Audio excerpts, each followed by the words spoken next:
Hey guys, this is John.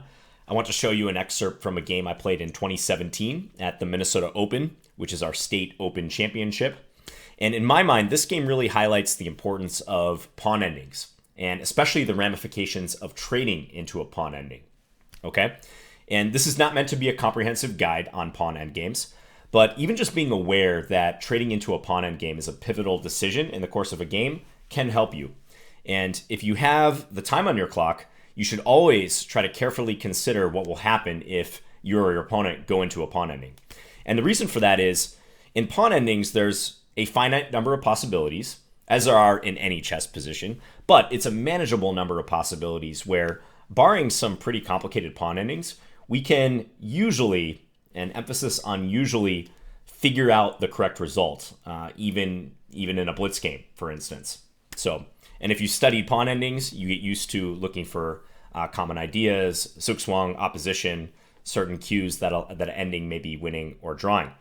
Whereas if you're playing endgames with other pieces on the board, there's always going to be some mitigating circumstances because the position may not be strictly forced. But just the fact that in king and pawn endings, like you're boiling the position down to just king and pawn moves, that allows us to come to often more accurate, more comprehensive solutions in the position. So if you have the time on your clock, you should always consider the ramifications of trading into a pawn ending very closely.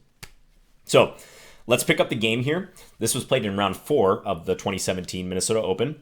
I was white, and I was playing against National Master Andrew Titus, USCF rating 2301 at the time. I'm making this video in 2019. I believe Andrew is about ready to graduate high school, so I think he's 18 years old, 17, 18. So teenager at the time this game was played, still is a teenager. And he's probably going to watch this video. And I want to mention the time situation in which this position occurred. So we're picking the game up on move 68 here. It is black to move. And I had an advantage earlier in this game. I was up a pawn, but Andrew defended extremely well. And he managed to win that pawn back. And I had just a few minutes left at this point. I think there was an increment, but a few minutes left. And Andrew had, I want to say, about 30 minutes left. He was significantly ahead on the clock.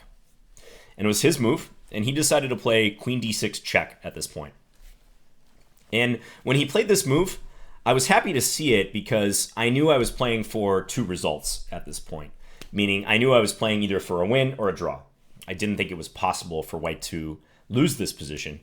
Wasn't completely sure whether it was going to be a win or a draw, but I knew I would have the advantage in this pawn ending, and that black would have to try to neutralize that advantage. So he plays queen d6 check. I traded queens with him, and then played king b5, attacking this pawn on b6. He played king c7, and now I played a flanking move, king a6.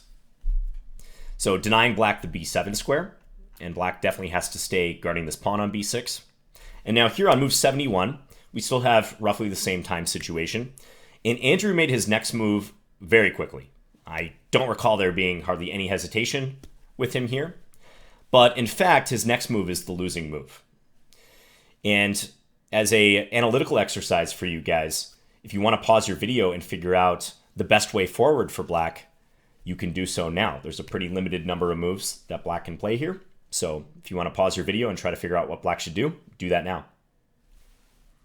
I'll take advantage of this Starbucks that I'm drinking at 8 o'clock p.m. It's been a long weekend.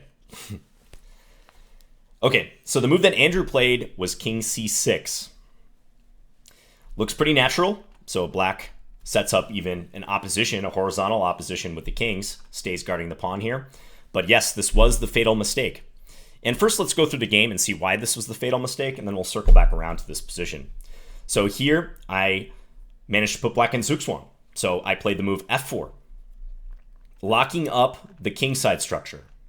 So both sides have exhausted their pawn moves over here. I mean, black could play g5, but that would be a nonsensical move. I could capture it either way with my f or g pawn or f or h pawn. b5 is not playable. I will take it with my a pawn. So black has to play either king c7 or king c5 here. And Andrew played king c7, but let's see what happens if he plays king c5, because this is actually a pretty interesting variation that I was able to see during the game. And at that time, I had actually studied a similar pawn ending to the one we're going to see here. And I was really excited about the prospect of potentially getting a position I had looked at recently. So I was planning on playing king b5 here, outflanking again. And it's a typical theme. So black can't keep his king defending this pawn anymore. He either has to go after my pawn or play b5. And if he plays king b4, I'll take b6. Now it's going to be a sprint over to the king side, and I'm easily going to win this race. I get over to these pawns extremely quickly. So the better option for black would be to play b5 right here. And I would take the pawn. Note, if I push the pawn to a5, then I actually do queen first. However, black queens with check. And now black is the one playing for 2 results if this happens. Like, I don't think I have a chance to win this position.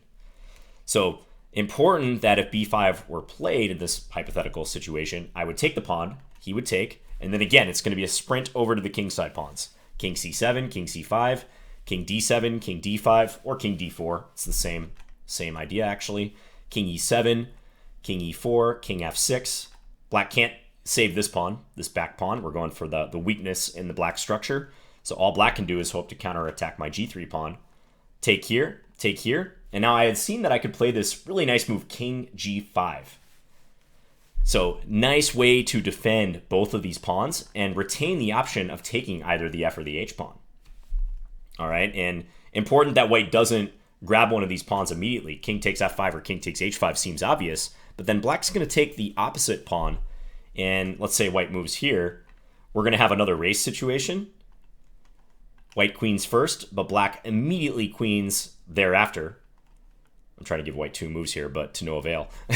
So black immediately queens after white, and this position is a draw because white has the move, but white's not going to be able to win black's queen or checkmate. So that is what could happen if Titus had chose king c5 here. This nice race over, and I think this idea with the kings landing on g5 and g3 with black to move with no g-pawns is a nice one to remember. But Andrew instead played king c7. A little bit more passive of a move, but still guarding this pawn. And I continue to outflank here, king a7. And now black has to move again. King c6 is the only reasonable move here. And here I played king b8. And black is getting squeezed out. So if black plays king c5, let's say, I can do the same thing that I was trying to do before. King c7, again, trying to squeeze black out so black can't guard the pawn with the king. b5 would be forced, and we could have this trade. And I just go march over and take all of black's pawns over here. So instead, after king b8, Andrew tried the move b5. But here, I played a5. And at this point, on move number 75, he resigned because my pawn is marching through. And importantly, if we get into this pawn race, this time I'm queening with check. So black's king is on c6. This comes with check. Black would have to move. And then I can easily stop the black pawn, and white just wins. So all this happened in the blink of an eye. And again, Andrew had a lot of time on the clock, but I'm sure he regretted the fact that he didn't use it. Because if we go back to this position, right at, so king c7, king a6, right here. As soon as I flanked into the position with my king, black has a drawing move here. And congratulations if you found this move.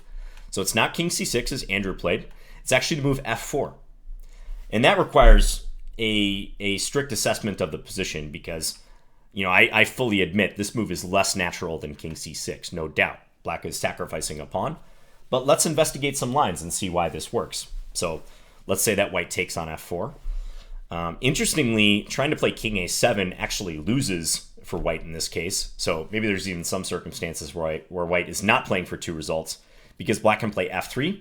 And this pawn is going to be a big problem when the queenside pawns get liquidated. So let's say king a6, king c6, king a7, white trying to wait black out. Now black can play b5. If white were to advance a5 now, problem is black's advancing and white's own king is getting in their way. And when the king steps to the b file, black can promote with check. So presumably white will take. And now if we get some sort of sprint over here, well, black can just make a beeline for the f pawn. And, you know, even if white were to go win the g6 pawn, they're going to be way too slow to stop this advanced f pawn. So if Andrew had chosen f4, I'm quite certain I probably would have captured it. And now black can play king c6. So similar position. But the main difference here is that black, once the queen side is liquidated, black is going to be making contact with these white pawns a little bit faster. And let me show you a variation that highlights that. So let's say white plays f3 here, kind of a waiting move, similar philosophy to the f4 move in the game. Well, black can play king c5, and I may flank up here, king b7, just as I was before, b5. And again, if we get into this sort of race with the pawns, black's going to be promoting with check. So if this happens, black gets to promote with check, and black definitely shouldn't lose this, I believe. Even though white is up a pawn here, white's structure is a mess, and black has that initiative, having established it with the check. Also, black's king is somewhat closer to these pawns. So we may instead have a trade on b5, and if the king starts sprinting back like this, well, black can make a beeline right for these f-pawns. And you can see that white's king is actually getting over a little bit faster, like white enters the e-file faster, but the fact that black comes over here and attacks these pawns makes all the difference. So let's say white plays king f6 in this position. Black can take this back pawn. King takes f3. King takes g6. King takes on f4. King takes h5. White goes up a pawn.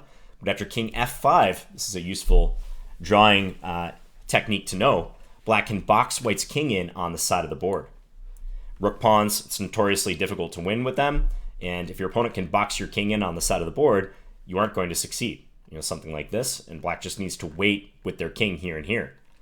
And white essentially winds up stalemating themselves. Or if they try to get out with their king, let's say king g6 right here, black's going to slip into that vital h8 square. And you can't force a king out of a rook pawn queening square via opposition. It's just not going to work. So again, some complicated analysis I'm throwing at you guys, but this highlights the importance of carefully considering your pawn endings. And if you do decide to trade into one, you better know what you're doing, and you better have worked it out in great detail if you had the time on your clock especially. So yes, this f4 move, g takes f4, and then king c6 saves the position for black. I think I just went over this line with f3, a couple other variations I had put down here. You know, let's say white plays king a7, trying to outflank again. Black can once more play b5, and if takes, very similar situation. The kings may start marching back like this, king d5. Even if white plays f3, trying to deny king e4, black's still going here and going after these pawns. So white will not be successful in this line as well. One other line, perhaps white can try f5 here, trying to offload this pawn, make black take it, and then play f4. Kind of along the same lines of the game continuation, but without g-pawns. But this is a big distinction again. So king c5, I can flank into the position. King to b7, but then b5. We know if a5, black's going to be pushing and promoting with check. We've already gone over similar variations, so presumably there's going to be a trade and then a sprint over to these pawns. But again, look what happens here. So king e4, and in this case, black actually wins. The lack of a pawn on g3 really hurts white because, you know, previously white was playing king f6, black was going king f3, white was taking, and then black was taking on g3. That was that beautiful variation I was showing where white plays king g5 right at the end. But here, no such luxury for white. And king f6 takes, and white's the one who's losing in this position because they're not going to be able to stop this pawn. King g6, king g4. And the f-pawn is clear to launch. Again, if I can locate that, I've already put up quite a few lines here, but if I can locate that in the game continuation, yeah, it was by comparison to this position here. You can see how that subtle difference, the presence or the lack of the g-pawns, can easily swing the evaluation.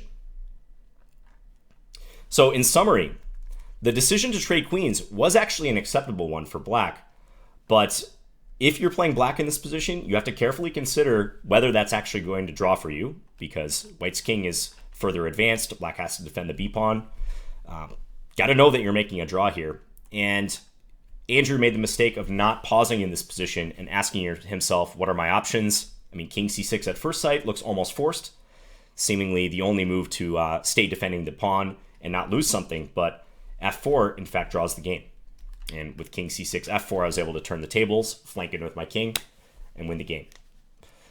So hopefully this just plants the seed in your head, if you're not already doing this, about considering what happens if you swap everything and go into a king and pawns ending. So again, you should absolutely know the consequences of that. Study your opposition. Study the relevant king and pawn endings in books like 100 Endgames You Must Know, Duretski's Endgame Manual if you're a more advanced player, and you might be able to get the edge on your opponent. And of course, a good rule of thumb, if you're down in material, probably pawn endings are something you want to avoid at all costs, because barring some unusual circumstances, even one extra pawn can be more than sufficient for victory in a king and pawns ending. All right, hope you guys enjoyed this video. Let me know if you have any questions, and I will be back again soon with another video. Bye, guys.